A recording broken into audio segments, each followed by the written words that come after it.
Justice for Mohbad. Justice for Mohbad. Justice for Mohbad. Ladies and gentlemen, welcome once again. We are still on that journey, and well, certain people rose up, and what they said, what they say they are going to do, or what they are doing, is for them to begin to petition those who are fighting for justice. You might ask, to what end? What is their purpose? What are they hoping to achieve with this? Now, that's on one side. Whenever you see such happening, then you should know that something is about to give. That's why.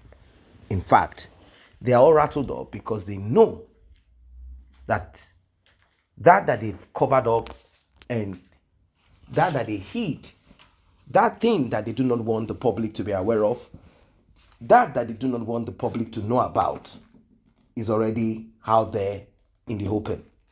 So therefore, they do not want anybody at all to get any wind of it. They don't want you to feel anything. They don't want you to confirm. They don't want you to discover. That is why the first thing that came on their mind is, how can we rattle up those that are seeking for justice? Let us look for those that have put their lives and everything on the line, those that have put their face to it, those that have put their mind and physically avail themselves. Let us attack them. Let us see how we are going to stifle this, stop this, and possibly put an end to it. Well, it's a sad situation. It's a terrible one. But I want you to stay put, because you're about to discover that they felt they can cover up, that thing that they feel they will hide. I mean, it's been a long time we've been chasing this justice for Mohbad, and naturally, if you are not deep, you probably must have been carried away, or you're frustrated. You are wondering, why are you still chasing after justice for Mohbad? Let's face and focus on something else. Is there not something that we need to talk about differently than this? Why don't we focus our mind on something out of the justice for Mohbad? Well, whenever that kind of thought comes, whenever it seems silence comes into justice for Mohbad, that is when something drops. It shows that the spirit of Mohbad is not yet settled. It is not settled. It is looking and wandering around, wandering about, hoping, wishing that those that are supposed to do the needful, hoping that you do not faint, that you stand strong, firm, pushing, pressing, so that this will serve as a deterrent to those out there whose job is to unalive people and cover up.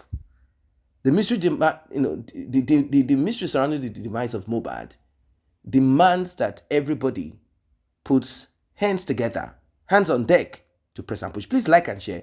Tap the subscribe button, turn on the notification bell. Let's get right into this one. Legally scrutinized. I get what I'm saying.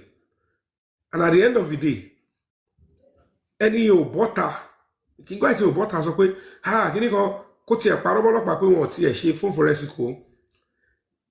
Ẹ ti understand? He didn't do that. Ẹ̀yin tá wá sọ pé wọ́n rí ṣáàtì pé yọ báyọ̀ sọ̀rọ̀. Ẹ̀yin náà lè wá sọ pé ń bá kọ lẹ́tà wèrè kan nǹkan kiri kan. Bó ṣe táwọn ọ̀yọ́ yìí tẹ̀ tọ̀ wọ́n lọ tẹ̀lé kọ lẹ́tà lọ sálágbọ̀n nígbà tẹ́ pé ibi tẹ́ kẹ́ lọ fẹjọ́ sùn ní zone 2. Ẹlẹ́dàá yá bá yín ṣe dáadáa o. Like I'm saying, tí n bá ti dé Nàìjíríà yẹn, ìwọ tó ń bẹ́ kiri yẹn, Ọlọ́run á bẹ́ ṣe. Ìwọ ò tí rí ṣe ohun tí máa fi ṣe báyìí. Ọkọ̀ sọ ohun tí máa fi take action. Wàá mọ̀ bóyá pé láì dé Nàìjíríà gan. Wàá mọ̀ nǹkan tó ń pè pé ó jìnnà síra wọn bí wèrè. But people like you always allow them brainwash on social media. I'm not going to regret pé mo sọ̀rọ̀ mi di 250 kọ́bọ̀ mo ń jókòó sórí social media báyìí ṣí. I get what I'm saying. But pẹ̀lú ẹ̀ náà kò sí ohun tó kúrò lára mi fáwọn tó wà nù ayé gidi tó mọ nǹkan tó ń pè ní péyàn sacrifice for struggle àwọn yẹn gan mọ̀ pé Yomi yẹn là gbáwo ṣùgbọ́n èyí tí ẹ kàn rí as advantage tẹ́ ẹ forí social media wò nìkan lẹ́nu pé Yomi yẹn o kò sí nǹkan àwọn tó mọ̀ nù ayé tó jẹ́ pé Nàìjíríà wọ́n pé ohun tí Brian pò pẹ̀lú àwọn tó ń face ẹ wo iye àwọn ọ̀tá ẹ wo iye àwọn èèyàn tí mò ń face ẹbí nìkan so for you to know because you don't know the difference bàbá Mohbad ju tiẹ̀ ká gbà pé bàbá Mohbad gùn rẹ sí àwọn ní pátákópa àwọn onídọ̀tí yẹn náà ṣe tiwọn àwọn ìyá Mohbad náà ṣe tiẹ̀ squad Omi náà ṣe tiẹ̀ àwọn ọlọ́pàá pàǹtí díẹ̀díẹ̀ tó wà ní fíìmù yẹn ṣe tiẹ̀ àwọn tó wà ní Lagos State Government ṣe tiwọn gbogbo àwọn squad àwọn ọ̀rẹ́ tó gbẹ̀bọ̀dì àwọn náà wà ní èmi nìkan so wọ́n tó bá mọ this bọ́n ṣe pọ̀ tó ń lo fake account ṣe wo dẹ́wọ́n tó dẹ́wọ́n yẹn this is it and these are the people tó yẹ kí investigation face lè bí ṣẹ̀ṣẹ̀ face báwo ni ọlọ́pàá pàǹtí ṣe máa ṣe irú kéèsì Mohbad pẹ̀lú gbọ́n tá a gbọ́ yẹn káwá ní spending àti nọ́ọ̀sì làwọn is that a disgrace to Lagos State Police Command and Lagos State Government with those ones pẹ̀lú investigation yẹn báwo lè ló ṣe fẹ́ dà báwo la yé àwọn á ṣe fẹ́ dà if you now fold your arms and think you are not involved kò kọ́ ẹ n tó ti wà nílẹ̀ tó ti tó lẹ̀ fún wa pẹ̀lú rubbish yẹn and that's the truth we have to speak to ourselves so kí wọ́n gbogbo adúrú gbogbo tó ń fèsì fúnlẹ̀ ní kí wọ́n kọ́ máa wò pé kí wọ́n ní fẹ́ máa ṣe pákéjì àbí ẹ̀mí fẹ́ kọ́ rẹ́dí àti jagun yẹn ni ẹ kọ́ lọ́ bá ṣí lójú kẹwo iye ọfà tí gbogbo àwọn òrìyẹ wọ́n ti jù sí sáì dọ̀dọ̀ mi kẹwàá òbá ẹ̀kọ́ òkè pẹ̀lú nǹkan tẹ̀lé pọ̀ dáa báwo ló bá ṣe fẹ́ kọjá ọlọ́run sọ pé kì í ṣe wà ìkan lápá mi ìkan lẹ́sẹ̀ mi sọ hospital ìdíjọ́ kejì and you are there you think the consequence is not coming back on all these people tó bá wá ń sìn ìjà yẹn ò ṣe dùn wọ́n gbọ́dọ̀ farabalẹ̀ kó gba ẹ̀gún yẹn kó gbàjọpọ̀ kó àjọgbá tó bá fulẹ̀ kó wá máa rù ú lọ fi tó fẹ́ lọ pé next time you learn gbogbo àwọn gàtọ̀ disloyal people they will see the consequence tí màá ní ti fẹ́ play role ti fẹ́ play ọlọ́run tẹ̀lé ọlọ́run tiẹ̀ ní fi iṣẹ́ ìran mi tó bá yẹ pé alágàbàgebè ẹni tí ó lè dúró tán tó máa ṣèké ṣáájú that will be changing his principle depending on whom he is dealing with if that is the kind of personality I have I don't think even spirit Mohbad go lè align pẹ̀lú mi mo sọ fún ìyá Mohbad ní zone 2 ǹjọ́ ẹ̀ mo ní ibi ọmọ ti bẹ̀rẹ̀ sí bí you are antagonizing me owó ṣoṣo wọn sọ pé owó ọmọ yín èmi mélòó lọmọ yín mélòó lẹ́yìn ọlọ́mọ fà ti gé àti wọn síbi tó nira but public ló wá justice public náà ló máa support ẹ̀dẹ̀ yí mọ́ mi lọ́wọ́ ló ń dáwọ́ fún Yomi mo pé ṣé àwọn olè iṣẹ́ àwọn òbí wọn ya wèrè rà báwọn lọ dídí ìfẹ́ choose láti ya wèrè èmi ló ń dáwọ́ fún ìṣòro wo ni mo ní tẹ̀ ń dáwọ́ fún ṣe bí public ló wá justice public náà ló máa raise resources the only thing I do is I dedicated my life and my career to assist the public ẹ̀dẹ̀ convince àwọn tẹ̀lé convince ẹ̀dẹ̀ jọ ń gbé káàkiri Yomi yẹn ń wá owó wá on a good day tó bá yẹ pé mo fẹ́ ṣe pẹ́ sọ pé wàá bá front ro case báyìí táwọn àti kọ̀ọ̀kan máa kó bí 100 and something million lẹ̀ pé ṣó wà lẹ̀ mo ṣe fẹ́ jà fún yín I came just simple let me face it once ẹ kà lọ wọ́n dẹ̀ sọ kọ̀tọ̀kọ̀tọ̀ wá jókòó sórí social media gbogbo àwọn tó ní ìrántẹ́ tẹ́lẹ̀ bá sọ pé àbúrò òun nílẹ̀ àbí ẹ̀gbọ́n òun nílẹ̀ pé ìwọ nìkan ló wá dáṣọ eré family yìí ni wọ́n máa rọ́bìṣì mi wọ́n máa jókòó wọ́n máa dárúkọ mi ẹ máa gbọ́ ẹ máa rẹ́rìn sí ìjọ tó àwọn gbé ẹ̀rín tó máa rí lórí bàtà nítorí anyway èèyàn ń waste time ló sọ fún yín pé gbòó ni lórí mi ò ṣe pé fún yàn ó ti dègún tó bá ti dègún ó ti dìran kò sí ní tẹ́fẹ́ ṣe sí iṣẹ́ ọwọ́ yìí lẹ́ máa gbà ó làwọn yìí máa gbà because it's not really making any sense. Not making any sense. Ẹ̀dẹ̀ tún ṣì wá láti ṣàlàyé fáwọn èèyàn pé Yomi yẹn o mo báyìí pé ṣé mọ̀nà báńkì kẹlẹ́ àkáǹtì kẹlẹ́ báyìí pé so this is what people have been donating to this guy and you went this far. I can tell you for free you people did not know majority of you did not know but tí o bá ṣe pé kí ní àwọn gift tó ń send yẹn tí yóò convert constantly to pursue the struggle. Okulele janta. Ogun bi tó yẹ case investigation lọ láti bẹ̀rẹ̀ pẹ̀pẹ̀. Ẹ fòdìdí ọdún kan àtàbọ̀ wọ́n fi gà yín lọ bìkan. In talking of it, they know he's going to come. And they're suffering. That's the best way to silence the public. To only our justice turn an interest in it. It's a family on interest in it. All of our family want to get primary people interest. I am saying, who are to sorrow see?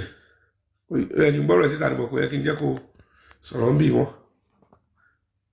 We got it sorrow be, but can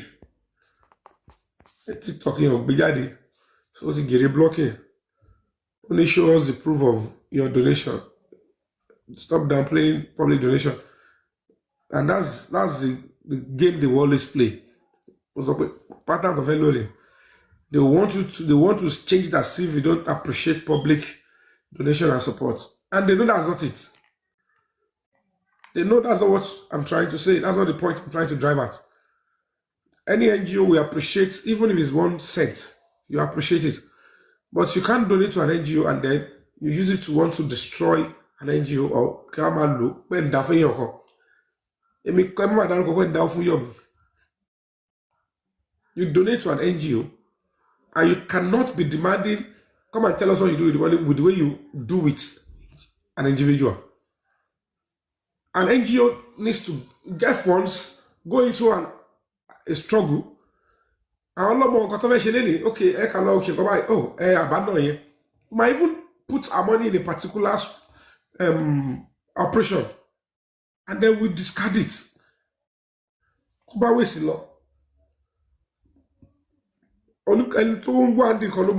Plan.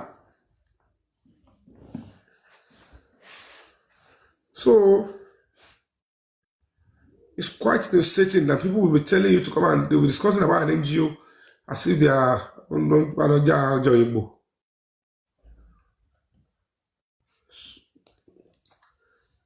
so the case is practically in Abuja as we speak. Kudos to the president of Nigeria. And I know the two things that is paramount to us will be achieved. Ashiri, that if you destroy, could make any sense. When they see the extension of the video, they will realize that, whatever is in that video, they know it must not be thrown out penultimate any reasonable election in any country. Not even a case of Mohbad, not in the foundation already. The entire nation is glued to it. They are only we don't know the real truth. We are only being told. But in just public marrying to job, deny. And it is best that this government does not allow them to use it against them and use it to run this country. Only low in now. Small, all of them. People close to this, the presidency in all of them, that will destroy ambition and it should not be allowed to fly. So we should start with the 3 a.m. bleeding and the bleeding profusely by the Commissioner of Police. That information was not shared by Adura, was not shared by Wumi, was not shared by Darosha, was not shared by any of those in the house. So why did all of them cover that part? So it's very important. And if you look at the whole story of the bleeding profusely 3 a.m., it shows that was when the incident occurred. So anything to Hall. The incident that happened that led to that blood, happened that 3 a.m. And the concrete information that time of death to Shele past 4. He passed away past 4 a.m. One said that sorry. So at the end of the day, gbogbo èyí tí lady yẹn ṣe tọ́lọ́ fẹ́ máa threatening ọlọ́pàá tó wà ní zone 2 tọ́lọ́ competition kiri wọ́n ṣiṣẹ́ fún wọn ni o. They've tried to use her to stop funds so that I will not pursue the case. When they realize that one is not failing, not to your phone forensic. Because I get what you want, oh, this said they see me talk. One said they thought the best thing is to quickly threaten the police officer. Because I did into the King White and won't be that cooking against the local. So they have to use that woman to start threatening that police officer so that if there is anything they want to send further, particularly video, our video to refer, they shouldn't send it since info forensic was done. So that is the work she's doing. So go for Eleni. So now what is the go to the for? I don't believe what ever tell it. Eleya ogboyin. Emi le mi wa lórí field. Ìyẹn iṣẹ́ ìṣù agency. Àwọn oníṣẹ́ dúkìá wọn yẹn ṣe ke ṣáájú ni wọ́n. Ohun tó ń mú wọn tó fi ń bẹ́ káàkiri. You guys should go and follow them. But what they were trying to do is they thought, since I've given them a SO, that they have not received the complete one. So they thought they should quickly heat it up so that if there is anything they are sending to me, they will stop and they will break the chain of communication. What is Solati Bepe? Playing it to 44,000. On the share was it. I was a lot of every day. Lójú inú ṣé mi tí mo fi Nàìjíríà lẹ̀ tí mo gbọ́ tí mo fi yẹ́ ẹ̀ lẹ́sọ̀ ọdẹ lẹ́pẹ̀ mi síbẹ̀ rárá kí mi tó mọ̀ pé Ọlọ́run máa sọ òun dìdàkudà lórí tó ń tẹ́wọ́ sí kò sí mọ̀ kó ti wà ńlẹ̀. Only few of people will be spared. The moment people get justice, then the real karma will now start tracing all of you. Borrow the play. According to whatever nonsense you're doing. So if you fail to follow them, that will of a public fund, don't feel block the case in Abuja. To tell you, don't feel block it. That's how they work for them. If you like, allow them to go there and say they want Toriko Kawanu case. It's my case. I'm the complainant. I wrote to the president and they reacted to my stuff. Talk enough for the for lie that will move public for the Tori Owo in love last of a block case Mohbad. And to that for call to know where they call lobby. Because there's a lot, you know. So that's what they are trying to do. It's what I mean. Okay, what about the case in Abuja? Because they want to go and watch in Janoka Kiri. They will now look for how they will block it. I show go, I show go. Instead of a different I show go. Well, what is working for you? It's a fundamental problem. Tell you about your bank book. It's a part of book. Because he lost his son. Eh, boy, if I come so full away. So the question is, who allowed the nurse to go? But the nurse is lolly. Because 4:30 need Dr. Perez. Lolo who confirm I certify that this person don't confirm. Kato prepare doctor's report. Kato face at 4 or 5 o'clock. 5 o'clock before they go back to the express. Cause you have to wash sheet, which is the closing hour if it is on a Tuesday. Kato have beat bobo traffic it town go support you one be. Kato be lo sikura med laso. Traffic yet one be. That means the traffic will still be there as at 5 o'clock. Koto wonu Royal Pine Estate padà. Koto tell Kusi bito tesi. Koto bam. Gbogbo pros and cons. I'm at 8:30 9 o'clock. So baba ya wa debe time here. Etuwa rojo to ṣẹlẹ̀ fún. O wa ni nurse be going on. And 1 hour after he said I want to go and report the case to police. Jab ready now with the so public agbo ogbe le wa to say kokonu yi. Ọlá pé torí boy yẹn mọ̀ pé ihun tó ṣẹlẹ̀ sóhun yìí àyí public náà yẹ bí òun lè máa jà fún òun àwọn ilé òṣèlú ló ṣe yẹ kó lọ bẹ́ẹ̀ because on a good day tẹ́ ẹ bá ti wọ́n gbé ẹjọ́ tẹ̀rọ ta ló ń ṣàdúró ẹbí yẹn. But because the law is no respect of anybody. They have to stand by the boy. And one butter with you see how the effrontery to come to the public. Emi already nurse video. She already nurse almost 2 years. But that same nurse, in that there's a report for Lopa Dailo. But a week after, police swung into the matter and they arrested the nurse. So for 3 months, the nurse, if you want detention, hello. All that when she travel, it's in the frame by it, what travel out and long talk. Then she right. And some of you still believe it. All these things, there's no way the public will know and they will go that out. Only when you talk, I suppose, our 10 dollars will involve. Until more innocent more. So the fact that he is old enough, bold enough to deny or to even lie to you or any that bet you again, I'm going to ask you. Magbede lẹ́sẹ̀kẹsẹ̀.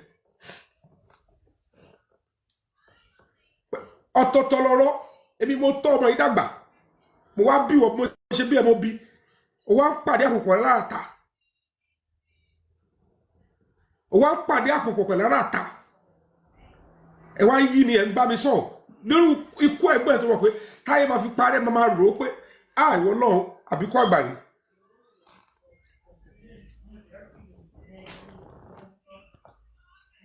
Well, it's right get blocking, you know.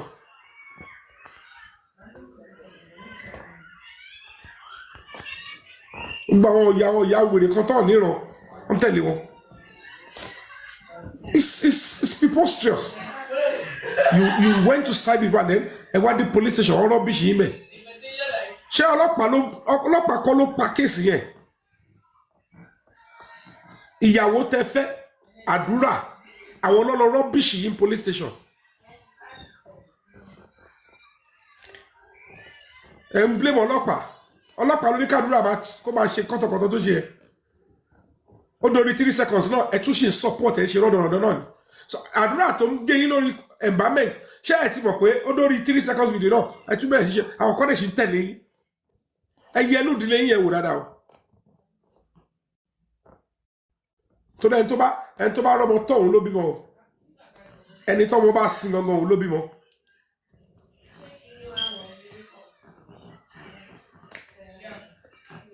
Coming to look and say to buy get along bakery. Okay, environment is telling poor so yet. Otole lekiri now around meji. Otole le lombe. If you are a father, you have integrity, standing with the public and your son, who witnessed how Mohbad was embalmed, could take the fall for who actually embalmed his elder brother.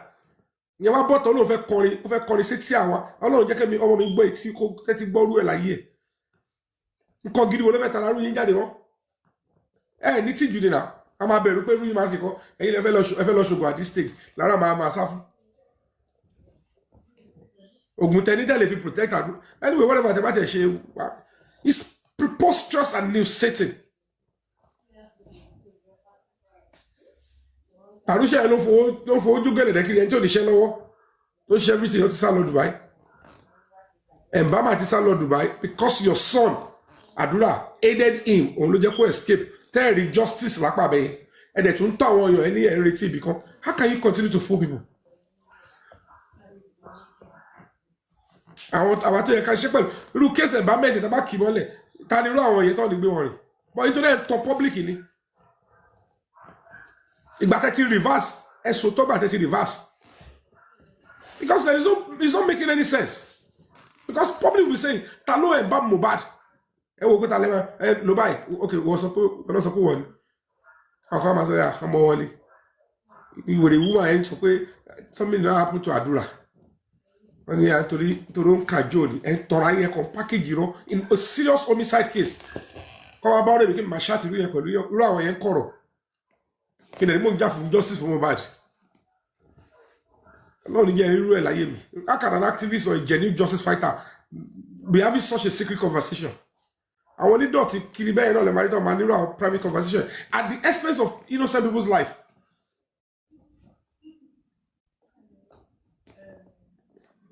I was so told Emma you alone, Emma Daru Kowo, on Fikini Kowo with you. People that donated genuinely and we use it judiciously, it shall be counted for them. Wọ́n ṣe interpret ẹ̀kan pariwo kíní kan ẹ̀kan fi ń block ẹ̀kan ṣígbàlà. Bẹ́ẹ̀ náà ìṣẹ̀ tó wà láyé ṣe rí ni.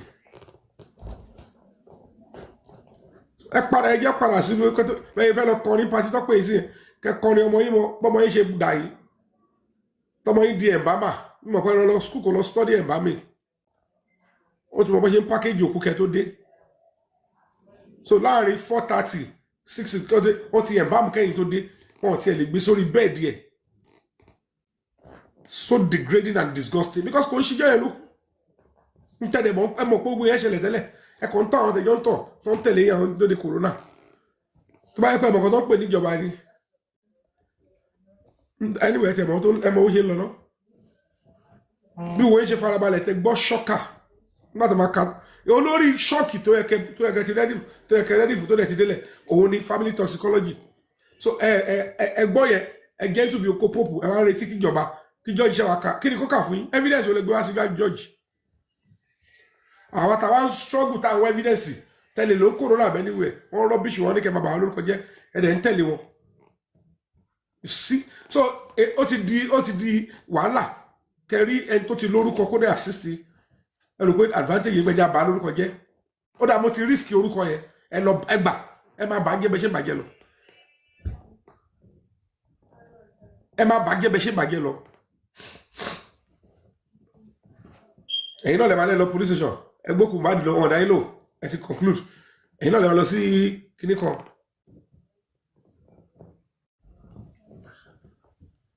ẹ̀yin náà lè máa lọ sí environment ẹ̀nà ẹ̀dẹ́bẹ̀ kíní kàrímọ́ onídọ̀tí yẹn àwọn ti julẹ̀ náà ṣe kíní kan but the question is ask yourself as a father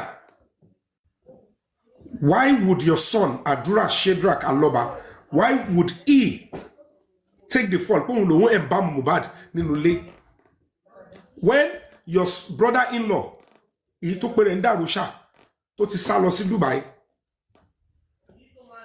tó lóun lọ kọ́kọ́ embalm what is the time frame of the embalmment the doctor who saw Mohbad last according to your Mohbad died on the 12th claimed that òun certify Mohbad unalive BID 4:30 àwọn ti ṣe kí ni Mohbad ti àwọn ò lè fi mọ́tò gbé dé you've wake up yeah. Go and greet big mom inside pẹ̀lú mọ́tò lọ sí Kuramed which is 5 minutes from Mohbad's house because there was traffic so ẹ máa wo traffic tó máa face kó tó bọ́ sí orí express Lekki expressway guys ẹbí máa ń pàdé àwọn máa ṣiṣẹ́ papọ̀ pẹ̀lú àwọn tó dìde fún wọn pàápàá ẹni tẹ bá rí tó fira ẹlẹ tó bọ́ta tí ò ṣe tó kọ́ hide sórí social media despite the fact that àwọn tó wà lórí social media gan tó ń ṣe tí iṣẹ́ ló ń ṣe not to talk of ẹni tó tún wà bẹ́ẹ̀ physically pẹ̀lú yìí tó bá yẹ padà yìí ni só ti ń rùn kò yẹ kó bí yín náà tó lè tó yìí ẹ wá ẹ̀fọ̀gbọ́n ṣe gbà tẹ́pẹ́ fẹ́yìn ọ̀kan ṣàdúrà ẹ wá rí wèrè kan lọ́tọ́ sọ àwọn oníwọ̀n tẹ́ni tuntun àbútọ̀ àdúrà àwọn kan dẹ̀ ní ẹ̀ wá justice kí ni tèmi kí nǹkan bá ṣẹlẹ̀ sádùrà. Tell us what happened. If you play a role, you get to play again. Jẹ́wọ́ nǹkan báyìí gba DML. So I just 10 count charges. Only medical. And they keep twisting your motive and your legal framework for plea bargain because everybody just want to talk. Pa pa pa pa pa pa. Now compare it to so tí mo ṣe pẹ̀lú àwọn tó lọ sí kọ̀rọ̀ tó ń play role double agent. Travel sí. Tí bàbá yẹn bá travel tó wá sínú Manchester tó kàn sọ pé meet and greet Joe Frame tẹ́mi lọ́dẹ̀ ní show bí kan èrò kan máa pọ̀ ju èrò pé bàbá yẹn wà ní táwọn lásán wọ́n máa lé mi pa àwọn olórin gan tó ti tẹ́sán wọn ti rọlẹ̀ gan wọ́n wọ̀ ẹ́ pé yorùbá bí ní show á sì wò pé ó lè àfẹ́ tara wọn o wọ́n ti wá sọ kí wọ́n tẹ̀ ṣe fẹ́ẹ̀ tí ní Frame bàbá ọlá ọmọ yìí lọ́wọ́ lára. Ṣé wọ́n sì Mohbad lè sí bẹ́ẹ̀ kan jẹ́ bàbá Mohbad. Mr. Yomi ẹ kúrọ̀lẹ́.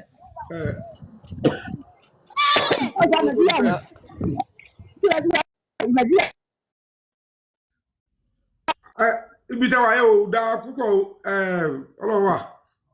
Ó yẹ mi ò tó orí kókó gan.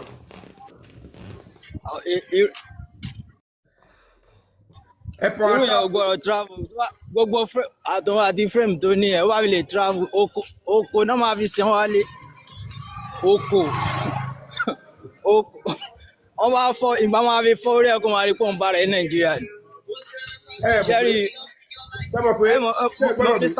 Mr. Yomi ẹ mọ̀ pé tó bá ń ṣèyàn kọ́ máa ṣèyàn kò léwu bí kíyàn gangan máa ṣe ra ẹ̀ ẹnìkan kan ò sá sí Joseph Aloba ìwà owó ẹ̀ gangan ló ń sá sí. Wọ́n máa sà nǹkan ìyá Mohbad ìwà ẹ̀ gan. sí wọn kò ní máa sà.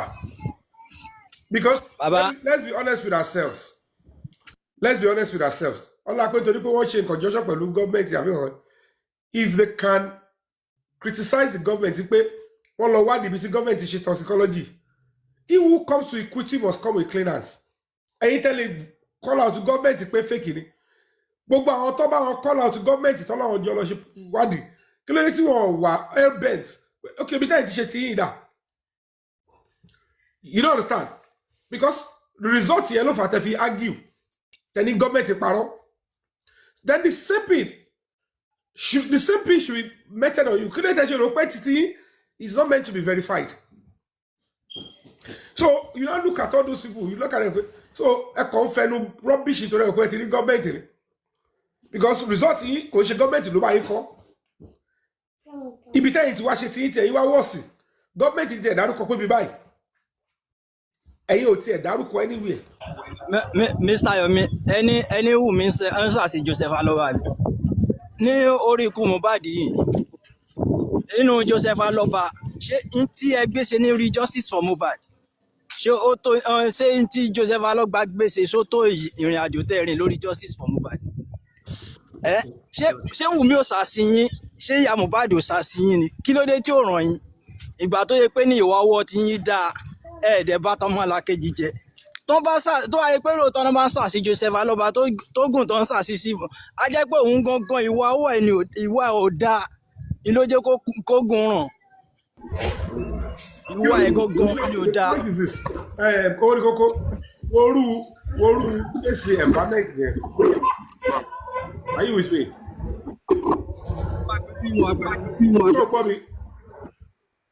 Bọ́ àpẹẹrẹ ìṣẹ̀mú àpẹẹrẹ Mr. Yomi. Orú èsì environment yẹn. Ẹ̀yin criticize irú àwa. Kí ni motive àdúrà láti ṣe kò tún ṣe dàrú ṣàlù ẹ̀ bá mọ̀ òun ẹ̀ bá mi. Bàbá yóò dẹ̀ ṣe orin fún àdúrà rẹ̀ ṣe. Kò dẹ̀ gbé àdúrà ṣe pé. Àbí bí wọ́n ṣe gé bàbá yẹn bẹ̀ yẹn kò gba omijé lójú wọn. Àbádúrà ò bọ́ sórí TikTok lẹ́yìn ìgbà yẹn kó gba gírédú àbí King White tó ń tẹ̀lé àdúrà tó ń protect òun ò gba gift àwọn yẹn ò gbomijé lójú wọn.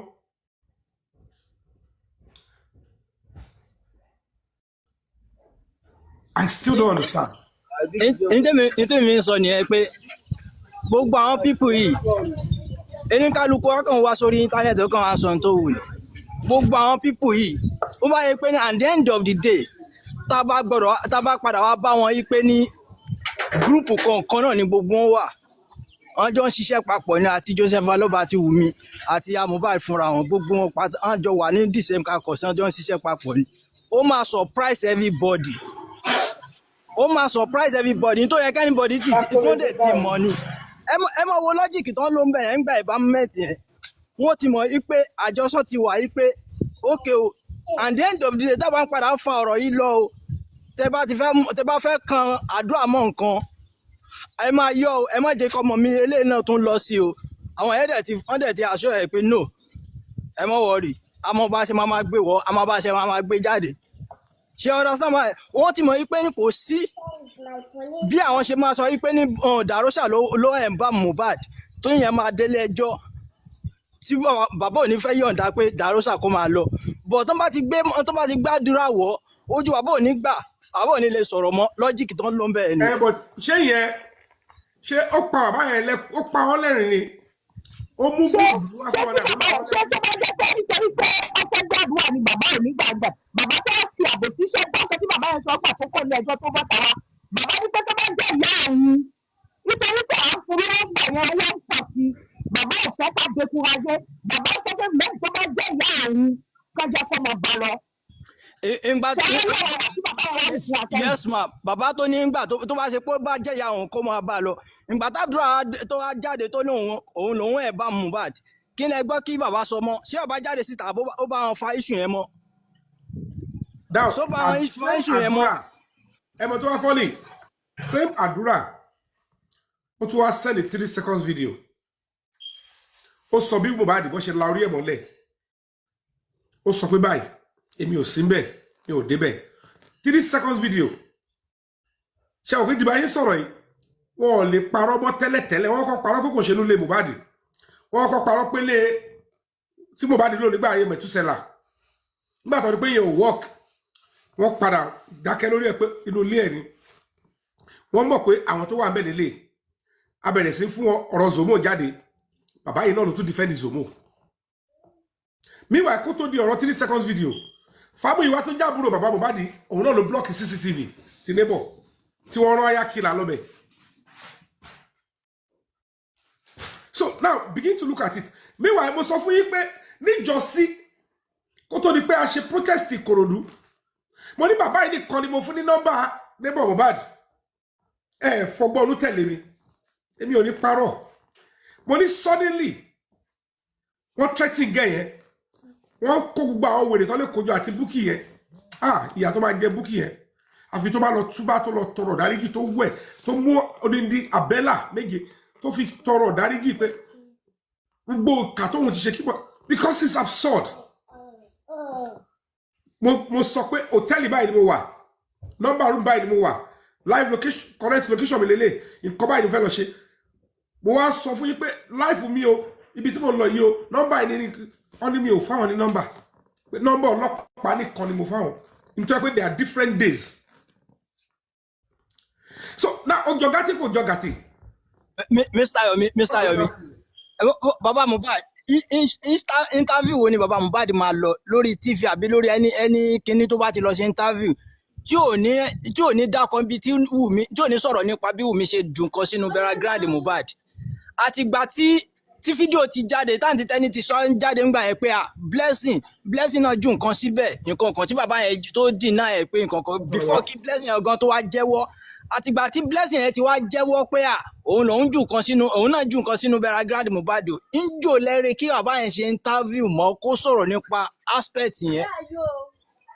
káwọn yóò pa wọ́n lẹ́kún. Kò pa wọ́n lẹ́kùn because gbogbo wọn jọ manipulate gbogbo ẹ̀ ní by all means wọ́n fẹ́ wá by all means ní tán wà after ní bí ọ̀rọ̀ yẹn mátà yẹn ṣe máa die down ní tán wà after nìyẹn gbogbo ojú ayé tí bàbá Mohbad ń ṣe káàkiri pé bí àwọn wá justice fọmọ kankan is because of us nítorí àwọn public tó ti include lórí mátà yẹn ni kó wọ́n dàbí pé bàbá inú ò tẹ̀ wá justice àbí nǹkan kan ìní gbogbo ọjọ́ ayé ní tó wà after náà ní frame yẹn.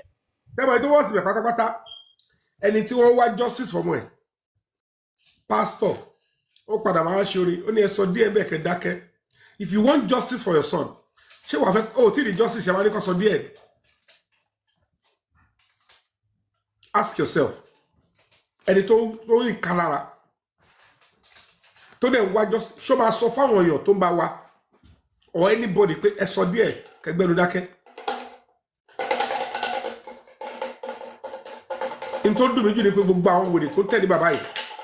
Well, we'll probably go on about this. I mean,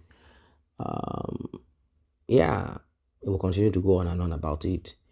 It is not something that can be hidden about the family of Mohbad.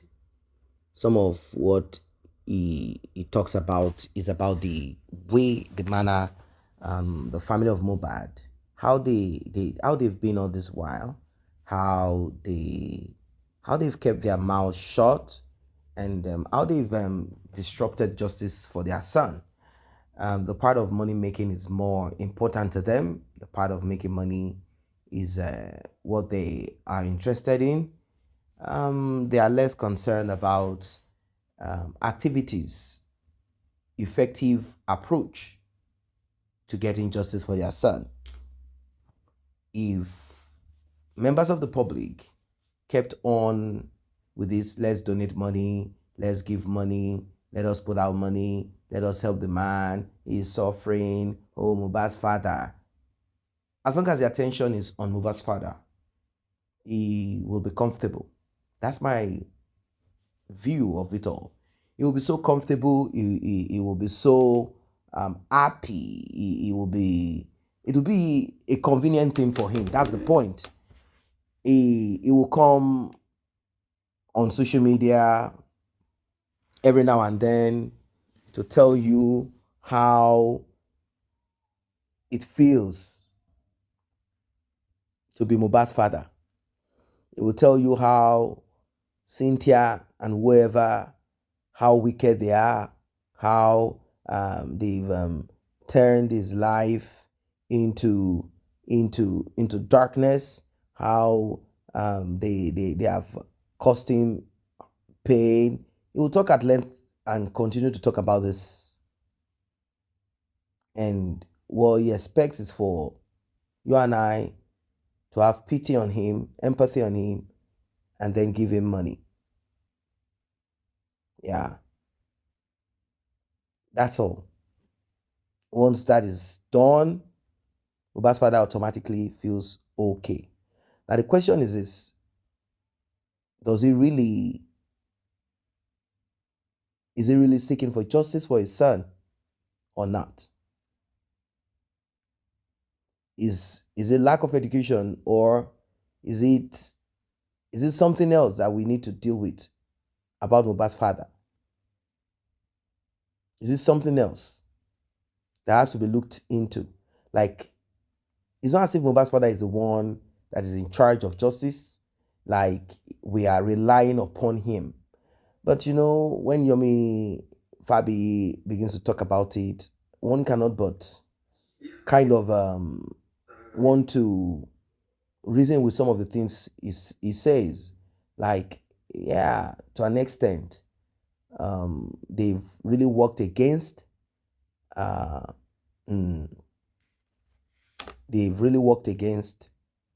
achieving justice. Let's not lie.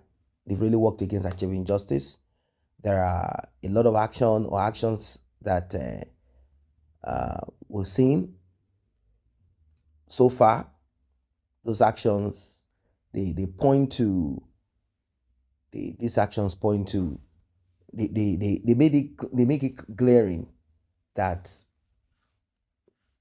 this family is not really, they don't want this to come to an end. That's the point. They don't want it to come to an end. The more we drag,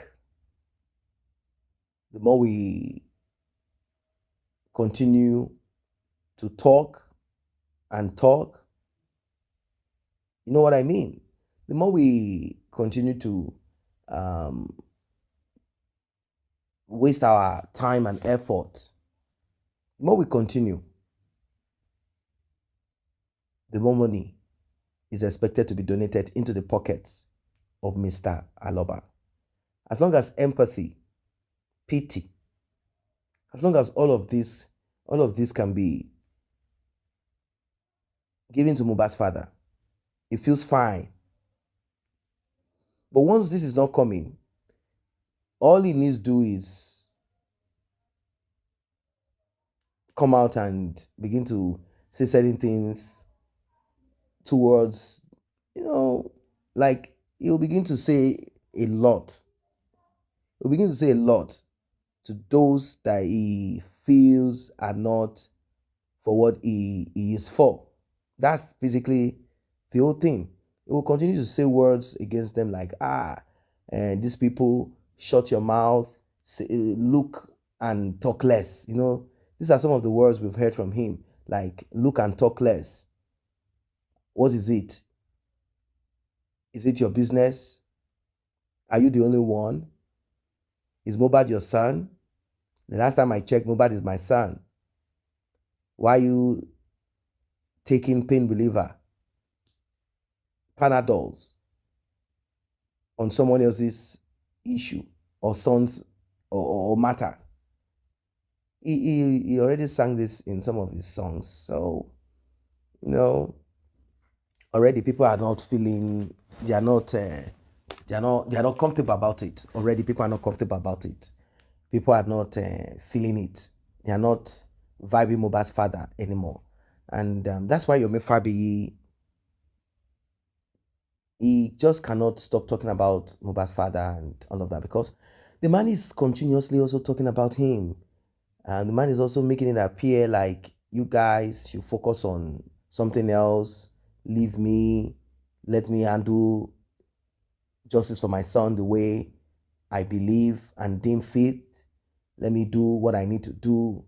It shouldn't be you guys every now and then jumping on my matter. But then he didn't have problems when it came to the issue of money. No, he didn't. The problem disappeared. Problem disappeared. Problem disappeared immediately. Problem disappeared.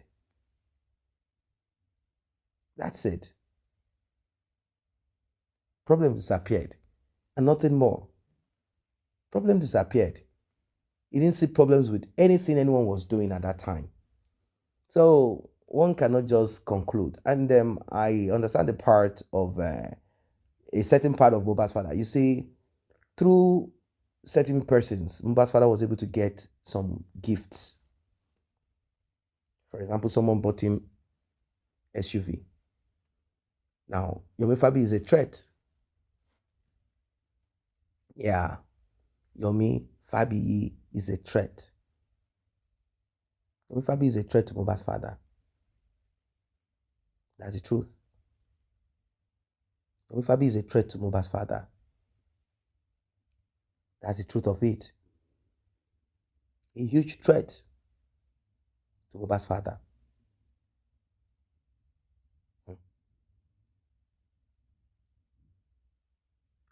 Mohbad's father believes, and of course, his handlers, they all believe that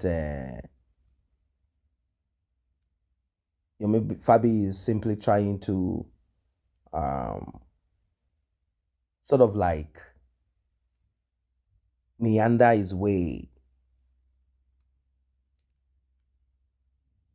That Yomi Fabi is simply a rogue who saw the opportunity of justice for Mohbad, and then now he wants to unseat.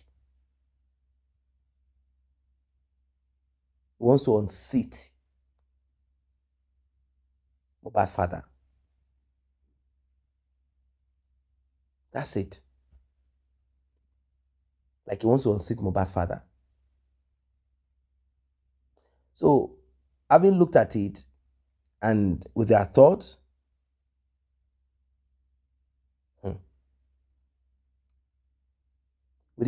shaped the way it is, all they felt they could do is to attack. Let's attack the man. Let's attack Yomi Fabi. Let us say he's not for justice. Let us say he's a rogue. Let us say he's a criminal. Let us say he's not seeking for justice. Let us say all sort of whatever. And he's also not going to relent. That's the thing. I do not see Yomi Fabi relenting at all. He's not going to relent. He will definitely keep talking and saying whatever it is that he needs to say. He will not relent. That's what I've observed about him too. But I don't know. Really. I don't know what will become of this justice for Mohbad with the way things are going. Though a lot of us will see light at the end of the tunnel. Yeah. We see light at the end of the tunnel. At the end of the day, everybody, everyone will have a reason to celebrate that finally, at last, we have been able to get that thing that we so much ached for, that thing that we all so much, people didn't sleep, and people are still not sleeping. justice will be served.